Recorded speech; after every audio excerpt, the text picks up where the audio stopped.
உயிரை காப்பாற்றும் மருத்துவம் எப்போது பல லட்சம் கோடிகள் புரளும் ஒரு கொடூரமான வியாபாரமாக மாறியது என்று எப்போதாவது சிந்தித்ததுண்டா? இன்று ஒரு சாமானியனுக்கு பெரிய நோய் வந்துவிட்டால் அவனது உயிரை விட அவன் வாழ்நாள் முழுவதும் சிறுக சிறுக சேர்த்து வைத்த சொத்துக்கள் தான் தனியார் மருத்துவமனைகளின் முதல் குறியாக இருக்கின்றன. ஏழைக்கு ஒரு மருத்துவம், பணக்காரனுக்கு ஒரு மருத்துவம் என்ற இந்த ஏற்றத்தாழ்வான கொடிய அமைப்பை உருவாக்கி நோயாளிகளை வெறும் பணம் கறக்கும் இயந்திரங்களாக பார்க்கும் இந்த மருத்துவ மாஃபியாக்களை என்றாவது ஒழித்து கட்ட முடியுமா?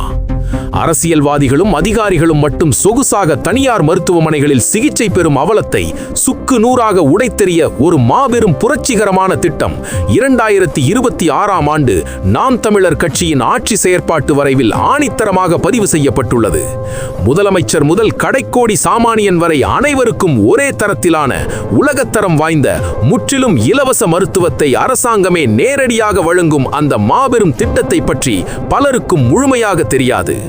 உயிரை காக்கும் மருத்துவத்தை வியாபாரமாக்கிய கார்ப்பரேட் முதலாளிகளின் சாம்ராஜ்யத்தை அடியோடு சாய்க்கப் போகும் சீமானின் அந்த சரித்திர சட்டம் என்ன? இது டைம் ஆஃப் சீக்ரெட்ஸ், ரகசியங்களின் நேரம்.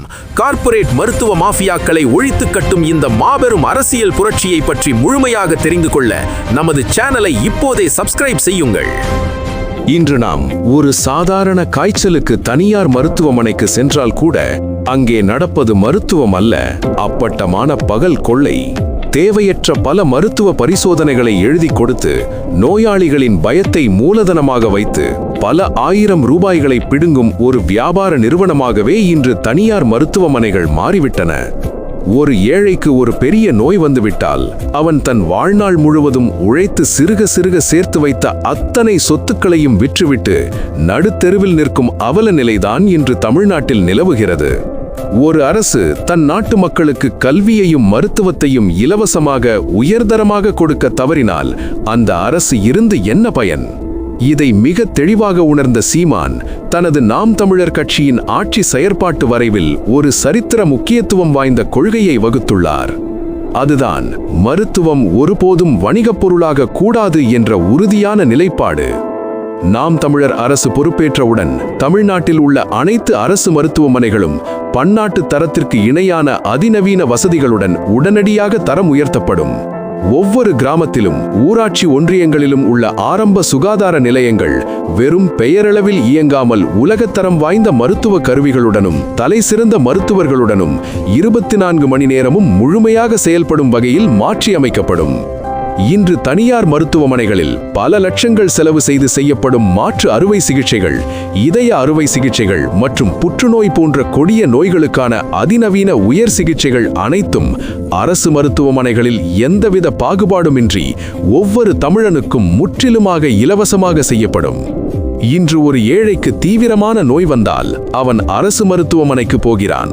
அங்கே போதிய வசதி இல்லை என்று அலைக்கழிக்கப்படுகிறான், அல்லது அங்கே சரியான சிகிச்சை கிடைக்காமல் தவிக்கிறான். அதே சமயம் பணக்காரர்கள் பல லட்சங்களை கொட்டி கொடுத்து பெரிய தனியார் மருத்துவமனைகளில் சொகுசாக சிகிச்சை பெறுகிறார்கள். உயிரை காக்கும் மருத்துவத்தில் ஏன் இந்த ஏழை பணக்காரன் என்ற கொடூரமான ஏற்றத்தாழ்வு?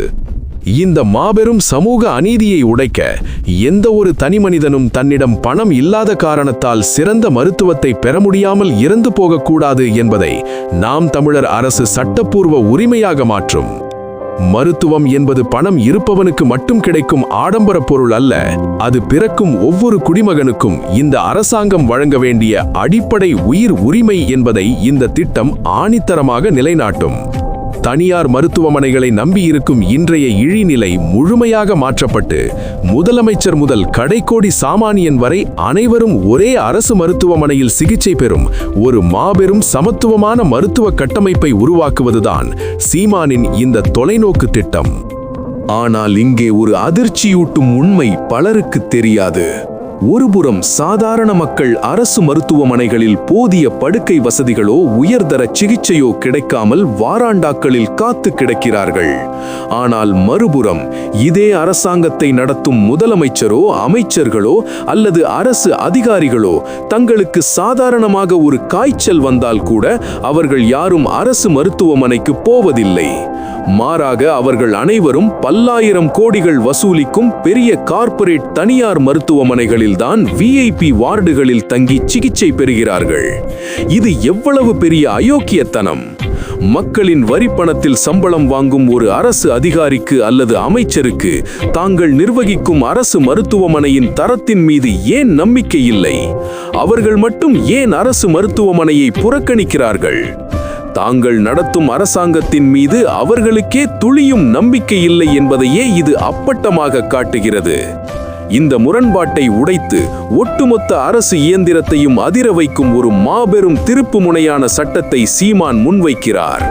எனது ஆட்சியில் முதலமைச்சர் தொடங்கி அமைச்சர்கள், நாடாளுமன்ற சட்டமன்ற உறுப்பினர்கள் மற்றும் கடைநிலை காவலர் வரை அனைத்து அரசு ஊழியர்களும் தங்கள் மருத்துவ சிகிச்சைகளை அரசு மருத்துவமனைகளில் மட்டுமே பெற வேண்டும் என்று அவர் உறுதியளிக்கிறார். இது ஒரு சாதாரண சட்டமல்ல, இது ஒரு மாபெரும் புரட்சி. இதை பற்றி சற்று ஆழமாக சிந்தித்து பாருங்கள். ஒரு முதலமைச்சரோ அல்லது மாவட்ட ஆட்சியரோ அரசு மருத்துவமனையில் தான் சிகிச்சை பெற வேண்டும் என்ற கட்டாயம் ஏற்பட்டால் அந்த அரசு மருத்துவமனையின் தரம் எப்படி உயரும்? அங்கு பற்றாக்குறையாக இருக்கும் மருத்துவர்கள், செவிலியர்கள் மற்றும் அதிநவீன கருவிகள் அனைத்தும் ஒரே இரவில் கொண்டு வரப்படும் அல்லவா? மருத்துவமனையின் தூய்மை உலக தரத்திற்கு மாறும் அல்லவா? அமைச்சர்களுக்கு கிடைக்கும் அதே உயர்தர மருத்துவமும் அதே கவனமும் அதே பாதுகாப்பும் அந்த மருத்துவமனையில் படுத்திருக்கும் ஒரு சாதாரண பாமரனுக்கும் தானாகவே கிடைத்துவிடும். இதுதான் சமத்துவம். இந்த சட்டம் அமலுக்கு வந்தால் தமிழ்நாட்டில் உள்ள எந்த ஒரு அரசு மருத்துவமனையும் தனியார் மருத்துவமனையை விட பல மடங்கு தரமானதாக தானாகவே மாறிவிடும். அரசு ஊழியர்கள் தனியார் மருத்துவமனைகளை நாட முடியாது என்ற இந்த ஒற்றை சட்டம் பல ஆயிரம் கோடிகள் புரளும் கார்ப்பரேட் மருத்துவ மாஃபியாவின் முதுகெலும்பையே உடைத்து எறிந்துவிடும். இந்த அரசியல் மாற்றங்கள் வெறும் காகிதத்தில் எழுதப்பட்ட வார்த்தைகள் அல்ல. இது நடைமுறைக்கு வரும்போது தமிழ்நாட்டின் ஒட்டுமொத்த மருத்துவ கட்டமைப்பும் ஒவ்வொரு தனிமனிதனின் வாழ்வாதாரமும் எப்படி முழுமையாக மாறும் என்று சற்று ஆழமாக சிந்தித்து பாருங்கள். ஒரு சாதாரண குடும்பத்தில் ஒரு பெரிய நோய் வந்துவிட்டால் அந்த நோயாளியை விட அந்த நோய்க்கான சிகிச்சை செலவுதான் பல குடும்பங்களை அழித்து விடுகிறது. சீமான் முன்வைக்கும் மாபெரும் சமத்துவ மருத்துவ திட்டத்தின்படி அனைத்து அரசு மருத்துவமனைகளும் அதிநவீன வசதிகளுடன் எந்த நேரத்திலும் மக்களுக்கு கிடைக்கக்கூடிய வகையில் முழுமையாக செயல்படும்.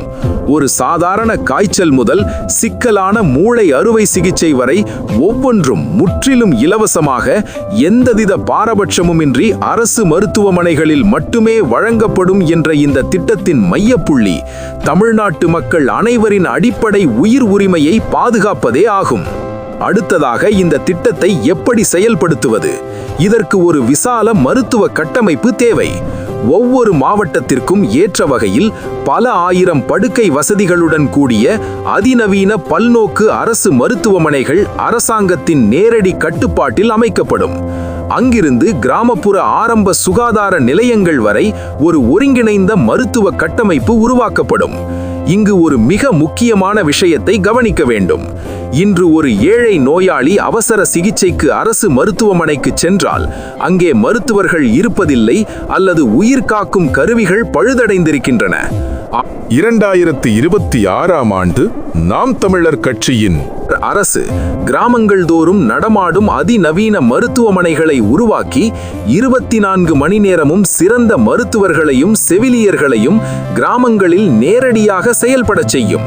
ஒரு கர்ப்பிணி பெண்ணோ அல்லது விபத்தில் சிக்கியவரோ அவர்கள் மருத்துவமனையை தேடி போக வேண்டாம். மருத்துவம் அவர்களை தேடி வரும் ஒரு பாதுகாப்பான சூழல் உருவாக்கப்படும். மேலும் இந்த திட்டம் முழுமையாக செயல்படும் போது இன்று பல்லாயிரம் கோடிகளை திரட்டும் அந்த தனியார் மருத்துவ மாஃபியாக்களின் சாம்ராஜ்யம் எப்படி தகர்க்கப்படும் என்று சிந்தித்து பாருங்கள். இன்று மருத்துவ காப்பீடு என்ற பெயரில் மக்களிடமிருந்தும் அரசாங்கத்திடமிருந்தும் பல ஆயிரம் கோடிகளை தனியார் காப்பீட்டு நிறுவனங்களும் தனியார் மருத்துவமனைகளும் சுருட்டுகின்றன. இந்த முறைகேடான காப்பீட்டு திட்டங்கள் அனைத்தும் முற்றிலுமாக ரத்து செய்யப்பட்டு அந்த பணம் முழுவதும் முழுவதும் அரசு மருத்துவமனைகளின் உட்கட்டமைப்பை மேம்படுத்துவதற்கே நேரடியாக செலவிடப்படும். ஏழைகளுக்கு ஒரு மருத்துவம், பணக்காரர்களுக்கு ஒரு மருத்துவம் என்ற இந்த ஏற்றத்தாழ்வான சமூக அமைப்பை உடைத்து முதலமைச்சர் முதல் கடைக்கோடி விவசாயி வரை அனைவரும் சிகிச்சை பெறும் ஒரே தரத்திலான அரசு மருத்துவமனைகள்தான் தமிழ்நாட்டின் எதிர்கால சமத்துவத்தின் அடையாளம். ஒரு அரசின் உண்மையான சாதனை என்பது எந்த ஒரு உயிரும் மருத்துவ செலவுக்காக கையேந்தாமல் இருப்பதே தவிர நோயாளிகளின் இரத்தத்தை உரியும் தனியார் மருத்துவமனைகளை வளர விடுவதல்ல. எந்த ஒரு கார்ப்பரேட் நிறுவனமும் தமிழ்நாட்டின் மருத்துவத்துறையில் ஆதிக்கம் செலுத்த முடியாது என்ற ஒற்றை சட்டம் அமலுக்கு வந்தால் முதலமைச்சரும் சாமானியனும் சமம் என்ற நிலையை உருவாக்கி எந்த பாகுபாடும் இல்லாத மாபெரும் உரிமை போராட்டமாக இது அமையும். இது நடைமுறைக்கு வந்தால் தமிழ்நாடு என்றென்றும் நோய் கண்டு அஞ்சாத ஒரு பாதுகாப்பான பூமியாக மாறும்.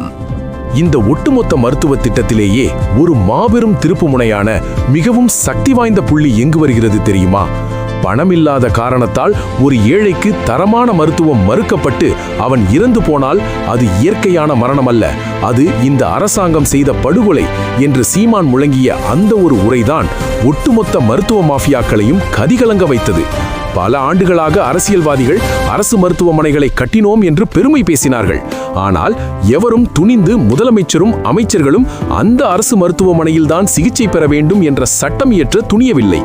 ஏனென்றால் அரசு மருத்துவமனைகள் ஏழைகளுக்காக மட்டுமே கட்டப்பட்ட ஒரு தொழுவமாகவே இவர்களால் பார்க்கப்பட்டது. ஆனால் சீமான் மிக தெளிவாக சொல்கிறார், என் நாட்டில் உயிரை காக்கும் மருத்துவம் என்பது ஒருபோதும் விற்பனை பொருள் அல்ல. தனியார் மருத்துவமனைகளின் கட்டண கொள்ளைக்கு என் மக்கள் பலியாவதை இந்த அரசு ஒருபோதும் வேடிக்கை பார்க்காது. இந்த ஒரு முழக்கம்தான் லட்சக்கணக்கான மக்கள் மத்தியில் மாபெரும் அரசியல் விழிப்புணர்வை ஏற்படுத்தியது. காப்பீடு என்ற பெயரில் தனியார் மருத்துவமனைகளுக்கு கோடிக்கணக்கில் கொட்டிக் கொடுக்கும் முறைகேட்டை ஒழித்து அந்த நிதியை கொண்டே அரசு மருத்துவமனைகளை உலகத்தரத்திற்கு மாற்றுவது என்பது வெறும் கவர்ச்சி வாக்குறுதி அல்ல.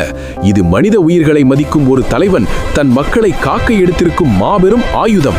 இது நடைமுறைக்கு வந்தால் தமிழ்நாட்டில் எந்த ஒரு ஏழையும் மருத்துவ செலவுக்காக கையேந்தும் நிலை மாறி அரசு மருத்துவமனை என்பது ஒரு கோவிலைப் போல தூய்மையாகவும் தரமாகவும் மாறும். புதிய வரலாறு படைக்கப்படும்.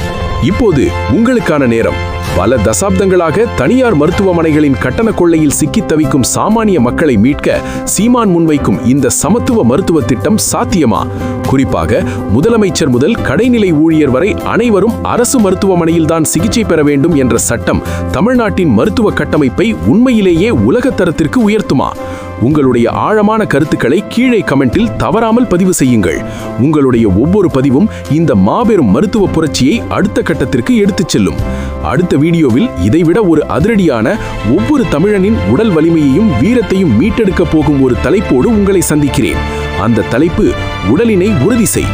விளையாட்டை வெறும் பொழுதுபோக்காக இல்லாமல் அதை எப்படி ஒரு மாபெரும் அரசு துறையாக மாற்றி உலகத்தரத்திலான வீரர்களை அரசாங்கமே உருவாக்கப் போகிறது என்பதை அடுத்த வீடியோவில் பார்ப்போம். இதுபோன்ற மறைக்கப்பட்ட அரசியல் உண்மைகளையும் பெருநிறுவன ஊடகங்களால் திட்டமிட்டு இருட்டடிப்பு செய்யப்படும் தமிழ்நாட்டின் தலையெழுத்தை மாற்றப்போகும் தொலைநோக்கு திட்டங்களையும் நீங்கள் தொடர்ந்து தெரிந்து கொள்ள நமது டைம் ஆஃப் சீக்ரெட்ஸ் சேனலை இப்போதே சப்ஸ்கிரைப் செய்யுங்கள்.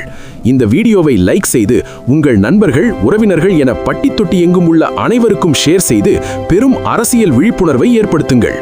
மருத்துவத்தை வியாபாரமாக்கியவர்கள் மத்தியில் அதை உயிர் உரிமையாக்க துடிக்கும் உண்மையான அரசியல் மாற்றத்தை நெஞ்சார விரும்பும் ஒவ்வொரு தமிழரும் உங்களுடைய ஃபேஸ்புக், இன்ஸ்டாகிராம் மற்றும் வாட்ஸ்அப் ஆகியவற்றில் உங்கள் முகப்பு படமாக நாம் தமிழர் கட்சியின் விவசாயி சின்னத்தை மாற்றி உங்கள் பேராதரவை பதிவு செய்யுங்கள். விவசாயி சின்னம் என்பது வெறும் தேர்தல் சின்னம் அல்ல, அது தமிழர்களின் சமத்துவ புரட்சியின் மாபெரும் அடையாளம். மீண்டும் சந்திப்போம். இது ரகசியங்களின் நேரம்.